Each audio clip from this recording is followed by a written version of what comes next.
नाज़रीन, कुछ आम तरीन खबरें हैं आपके सामने रख देते हैं। खबरें तो क्या हैं, बल्कि कहा जाता है कि सांप अपने बच्चे खुद खा जाता है। पाकिस्तान में कोई ना कोई है जो अपने लोगों की खुशियां खा रहा है और बिल्कुल इस मुल्क को उसने रेड़ा बना दिया है, इस मुल्क को टुक टुक रक्षा बना दिया है, ठेला बनाया हुआ है। जहां पर जाते हैं मुंह काला करके आते हैं और ये ऐसे ऐसी हरकत पाकिस्तानी क्रिकेट टीम ने की है। ये बात ज़हन में रखिए कि क्रिकेट हमारा बैनुल अक़वामी इंट्रोडक्शन है। दुनिया आज भी द ग्रेट इमरान खान को जानती है। दुनिया आज भी द ग्रेट इमरान खान के मसाले देती है। जब भी इमरान खान का क्रिकेट के साथ नाम जोड़ा जाता है तो सर इमरान खान या द ग्रेट इमरान खान कहा जाता है। ये मैं नहीं कह रहा, स्टैट्स बोलते हैं, ये चला ये स्टैट्स इमरान खान की। बतौर कैप्टन इंडिया के खिलाफ आप ये देखें, ओडीआईज में धज्जियां उड़ाकर रख दी इस बंदे ने इंडिया की, बिल्कुल तबाही। यानी इंडिया को जीतने के लिए उस दौर के कैप्टन और वो तमाम तर लोग ये कहते हैं कि हमें मन्नतें मांगनी पड़ती थी कि भाई हम इस बंदे के सामने ठहर जाएं। टेस्ट में देखें, एक टेस्ट मैच इमरान खान नहीं हारा, 4 टेस्ट मैचेस जीते, बाकी सारे ड्रॉ करवाए और विन परसेंटेज तकरीबन 80-85% है इंडिया के खिलाफ। अब ये खबरें आ रही हैं कि अडयाला जेल के अंदर कल बड़ी स्क्रीन लगाई गई और वहां पर इंडिया पाकिस्तान का मैच दिखाया गया। ये भी शायद किसी ने कहा जी मैच देखें जी हमने टीम बना दी है और देखें मोहसिन नकवी साहब का विजन है और ये टीम खेलेगी और इमरान अहमद खान को हम दिखाएंगे कि ये टीम है जो परफॉर्म करती है। यकीन माने, हो सकता है कि इमरान खान ने जूता उठाकर स्क्रीन की तरफ मारा हो।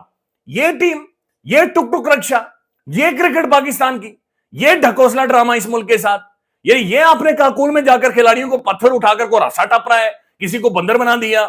ये रिजवान भाई और बाबरा पता नहीं क्या और किंग और फ्राडी है पाकिस्तान के अंदर, आपने ये ढकोसला ड्रामा किया है। ये लोगों के साथ आपने मजाक किया है। इस मुल्क के झंडे को आपने बेचा है, इस मुल्क को आपने बेचा है। 30 सालों बाद बैनुल अक़वामी इवेंट यहां पर आ रहा है और ये टीम आप सेलेक्ट करके वहां पर बेच रहे थे। ये सिलेक्शन थी आपकी, ये सोच थी, ये फिक्र थी, ये विजन था शहबाज साहब का। तो बिल्कुल ही एक ड्रामा है जो कि पाकिस्तान के अंदर लगा हुआ। इसके ऊपर बड़ा सख्त रद्द-ए-अमल है। मैं कुछ एक देखिए आपके सामने वीडियोस रख देता हूं। सिकंदर बख्श साहब है, जियो टेलीविजन पर बैठकर ये कह रहे हैं कि वकार यूनुस जो 60 से 70 लाख रुपया लेता है बतौर मेंटोर। मेंटोर कौन होता है? घर का दादा। मेंटोर के 60 से 70 लाख रुपए लेता है। वो ये कह रहा है कि मेरा तो ताल्लुक ही नहीं है, मैं तो सिर्फ कुर्सी पर बैठता हूं, तनख्वाह लेकर आ जाता हूं। ये सुन ले। उस मेंटोर को ये कहते हुए सुना, उसको इंडियन ने टीज किया, उसको छेड़ा कि यार आप भी तो मेंटोर हैं, आपने टीम की सिलेक्शन क्या की है? तो हंस के वो कहने लगा यार मुझे तो सिर्फ तनख्वाह मिलती है, मुझे खुद नहीं पता कि मैं क्या हूं। और ये सिर्फ वहां पर खराब नहीं है, बल्कि ये खराबी ऊपर से शुरू हुई है। Rashid Latif, again one of the brilliant personality heroes, ये वो लोग हैं जिनके सर शर्म से झुके हुए हैं। ये राशिद लतीफ साहब को सुनवाएं जी। ये कह रहे हैं जब आपका ऊपर से मेरिट का कत्लेआम होगा, ऊपर से मेरिट के बगैर बंदा आएगा। ये मोहसिन नकवी को आपने सिर्फ इसलिए लाया है कि डी चौक में वो बंदे मरवा सकता है। मोहसिन नकवी की काबिलियत यह है कि मोहसिन स्पीड, आप फॉरेन पॉलिसी भी कर रहा है, पता नहीं क्या क्या कर रहा है। ये राशिद लतीफ साहब को सुन ले कि जब ऊपर आपने बगैर मेरिट के बंदा बिठाया हुआ है, फिर क्रिकेट नहीं चल सकती। राशिद लतीफ को सुनवाएं। मेरिट उस वक्त होगी जब आपका चेयरमैन मेरिट पे आएगा। अच्छा जी बिल्कुल, अगर वही मेरिट पे नहीं है तो वो वैसे ही करेगा जैसे खुद आए हुए हैं, साथ में उनके पास जितने लोग आए हुए हैं, मतलब कि उनका क्रिकेट से ताल्लुक नहीं है। ठीक है, आप स्टेडियम बनाओ, लेकिन क्रिकेट तो नहीं पता ना आपको। पाकिस्तान के प्राइम टेलीविजन पर बैठकर मोहम्मद हफीज, पाकिस्तान का साबिक कैप्टन, वो ये कह रहा है कि पाकिस्तानी क्रिकेट टीम को सिलेक्ट करने वाला स्मगलर, लिटरली स्मगलर, वो इस वक्त जाकर कहीं लेटा होगा भांग पी के या चरस पी के लेटा होगा। ये मोहम्मद हफीज को सुने। सबसे पहले तो वो बड़ा ही मुतमईन स्मगलर की तरह लेटा होगा, सोया होगा, जिसने ये टीम बनाई है। मुसीबत हम लोगों को डाली हुई है कि हमें समझ नहीं आ रही कि यार ओपनर कौन है, 3 से कौन है, बॉलर कौन है। तो उनको सलूट है। और सिलेक्टर्स का आप अंदाजा लगा लें जिन्होंने टीम सेलेक्ट की है। 25 करोड़ अवाम और 25 करोड़ क्रिकेटिंग नेशन, उससे में से जो आपने 11 मुंतखब किए हैं उनके बारे में ये, बल्कि आप सुन लें ये आमिर सोहेल साहब क्या कह रहे हैं कि ये बंदा कौन था जो सिलेक्टर था। ये फुटबॉल के टीवी के ऊपर 2-2 लाख रुपए में प्रोग्राम करता था।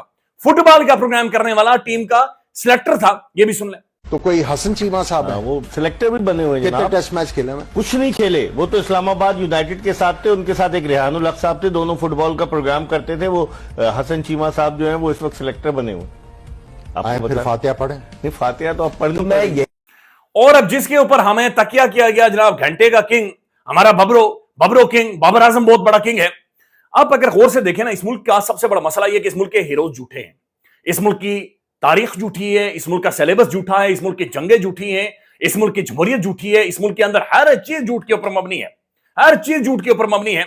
अब बबरो किंग, जिसे कहा गया कि बबरो किंग है, बाबर आजम ये कर देगा, वो कर देगा, कोहली को पीछे छोड़ देगा, और बाबर आजम जब सबसे ज्यादा जरूरत पड़ी वो कहा मैनू किंग शिंग ना, मुझे किंग शिंग ना कहें, मुझे किंग शिंग ना कहें। ये मोहम्मद हफीज साहब को सुने, वो ये कह रहे हैं कि बाबर को खेलते हुए 10 साल हो गए। 10 सालों में बच्चा शादी के काबिल हो जाता है।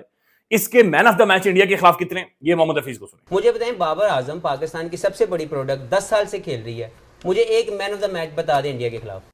शाहीन आफरीदी को ग्राउंड के अंदर एक बंदा बुला रहा है, ग्राउंड के अंदर उसे बुलाकर यह कह रहा है कि शाइना साडा कसूर क्या है, आपने क्यों हमारे साथ ज्यादती की है, आपने क्यों इस मुल्क को बेचा है, आपने क्यों इस मुल्क को दांव पर लगाया है।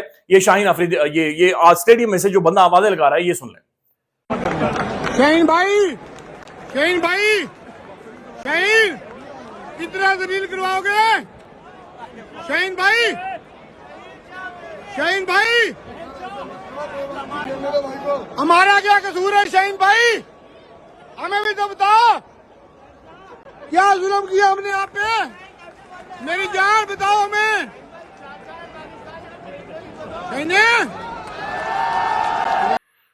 शेखर गुप्ता साहब बड़े प्रोमिनेंट जर्नलिस्ट हैं इंडिया के, वो लिखते हैं on the same on some rare day Pakistan में बीट इंडिया, यानी कभी ना कभी शायद पाकिस्तान इंडिया को हरा दे, but this great rivalry in the world business is just desperate TV channels hype. कि ये जो पाकिस्तान और इंडिया की राइवलरी या मुकाबला होता था, ये असल में खत्म हो चुका है, ये कोई राइवलरी अब रही नहीं है। No team with Pakistan athleticism, यानी ये बॉडियां लेकर, ये जिस्म, ये सोच लेकर can be a world class, ऐसी कोई दुनिया की टीम नहीं है जो वर्ल्ड क्लास बन सके ये एथलेटिसिज्म लेकर, ये बॉडी लैंग्वेज लेकर। ये बात ध्यान में रखें, पाकिस्तान और इंडिया का जब भी कंपैरिजन होता है, उनके पीएचडीज हमसे ज्यादा, उनकी तालीम हमसे ज्यादा अच्छी, उनकी डेमोक्रेसी हमसे ज्यादा अच्छी, उनका वर्ल्ड रिकॉर्ड दुनिया में सबसे ज्यादा अच्छा, उनकी फॉरेन पॉलिसी ज्यादा अच्छी। जो थोड़ा सा कंपैरिजन होता था वो क्रिकेट के अंदर होता था, यानी क्रिकेट वो वाहिद गेम थी जहां पर हम इंडिया को बीट कर जाते थे। क्रिकेट हमारा एक रियल पैट्रियोटिज्म है जो निकलकर सामने आता है, एक बॉन्डिंग फोर्स है जो पूरी कौम को एक प्लेटफॉर्म पर इकट्ठा करती है और सारी कौम सेलिब्रेट करती है। ये वाहिद नुक्ता था, ये कौम इकट्ठी होती थी, यानी 25 करोड़ भेड़े हम सब बशमूल मेरे, हम सब जब इस नुक्ते पर, जब पाकिस्तान क्रिकेट टीम उतरती थी तो तब सब इकट्ठे हो जाते थे, भूल जाते थे मोहसिन नकवी कौन है, भूल जाते थे शोबाज शरीफ कौन है, भूल जाते थे मुफ्ता इस्माइल कौन है, सब खड़े हो जाते थे।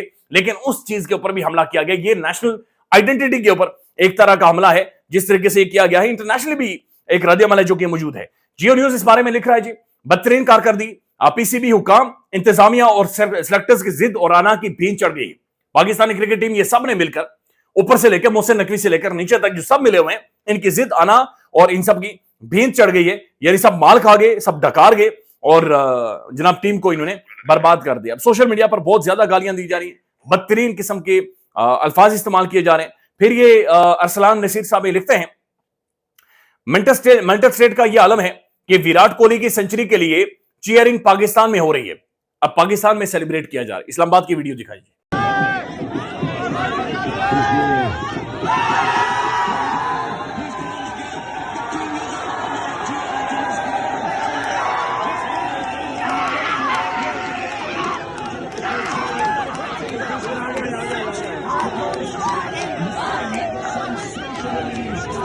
The great Virat Kohli, the great Virat Kohli, Virat Kohli का आप इंटरव्यू देखें, ये क्रिकेट एम्बेसडर है, ये बंदा तीसरे नंबर पर सबसे ज्यादा रन बनाने वाला, पहले पे सचिन है, फिर संगाकारा है और उसके बाद विराट कोहली है।